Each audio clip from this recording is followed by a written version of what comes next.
I hope you all are doing well. Last video में हमने discuss किया था डिफरेंस को भी, बट इधर कुछ और पॉइंट हैं कि क्लासिकल सिम्टम्स होते हैं लेकिन इसमें ऑनसेट जो होता है वो डिफरेंट होता है as compare to the typical one.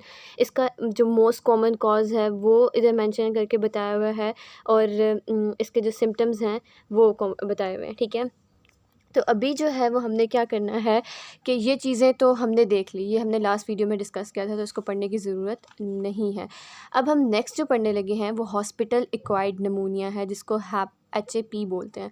HAP is defined as the pneumonia that occur 24 or more after admission which was not incubating at the time of the admission. तो हॉस्पिटल एक्वायर्ड नमूनिया वो pneumonia होता है जो तब होता है कि जब आपको 48 आवर से ज़्यादा हो गया after admission, which was not incubating at the time of the admission. जो एडमिशन के टाइम पे नहीं था, बट आपको जब हॉस्पिटल में 48 आवर्स या इससे ज़्यादा हो गए हैं तो उसके बाद अगर आपको नमूनिया हो रहा है तो वो HAP के अंडर आएगा।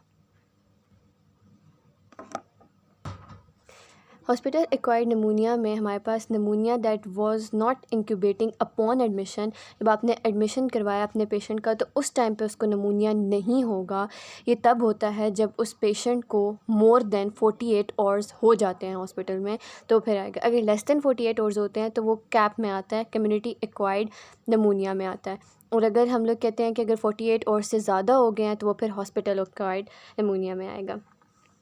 अब हमारे पास वेंटिलेटर एसोसिएटेड नमूनिया VAP क्या होता है। तो VAP refer to the pneumonia that arise more than 48 to 78 hours after endotracheal incubation. अब एंडोट्रैकियल ट्यूब जो होती है ना, जब आपने उसको इंक्यूबेट किया तो अगर जो है वो हमारे पास नमूनिया अराइज हो रहा है मोर देन 48 से 72 आवर्स आफ्टर, ये ट्यूब डालने के बाद ये 48 से 72 आवर्स में अगर हम लोग कहते हैं कि हो रहा है तो वो वेंटिलेटर एसोसिएटेड नमूनिया होगा। अच्छा, अब इसमें जो है ना वो हमारे पास नेक्स्ट जो है वो हेल्थ केयर एसोसिएटेड नमूनिया आ जाता है। और इसमें हम लोग कहते हैं कि इसमें कोई भी पेशेंट आ जाता है who was hospitalised in an acute care hospital for 2 or more days within 90 days of the infection. Health care associated में क्या होता है, जो कि हॉस्पिटलाइज था बंदा, ठीक है, कोई भी पेशेंट जो कि हॉस्पिटलाइज था इन एन एक्यूट केयर में था हॉस्पिटल में for 2 or more days within 90 days of the infection. अगर 90 डेज़ मतलब आपने काउंट करना है कि 90 डेज़ जो हैं इन्फेक्शन के हुए हुए 90 डेज़ वो जो है वो हॉस्पिटल तो नहीं गया था for 2 or more days, resided in a nursing home और लॉन्ग टर्म केयर फैसिलिटी।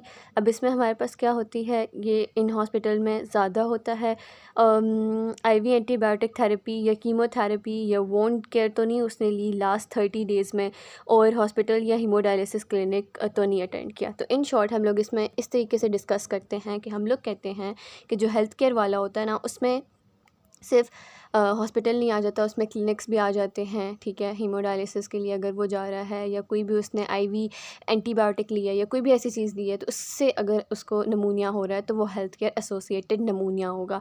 इसमें जो हमने डिस्कस किया वो हॉस्पिटल एक्वायर्ड नमूनिया था, वेंटिलेटर एसोसिएटेड नमूनिया था और हमारे पास हेल्थ केयर एसोसिएटेड नमूनिया था। तो हमारे पास हैप कैप हम मतलब कम्युनिटी एक्वायर्ड हम पहले कर चुके हैं, VAP and then we have HCAP। तो these are the 4 different type of pneumonias जो कि exist करते हैं। Hospital acquired नमूनिया, community acquired नमूनिया, ventilator associated नमूनिया and health care associated नमूनिया।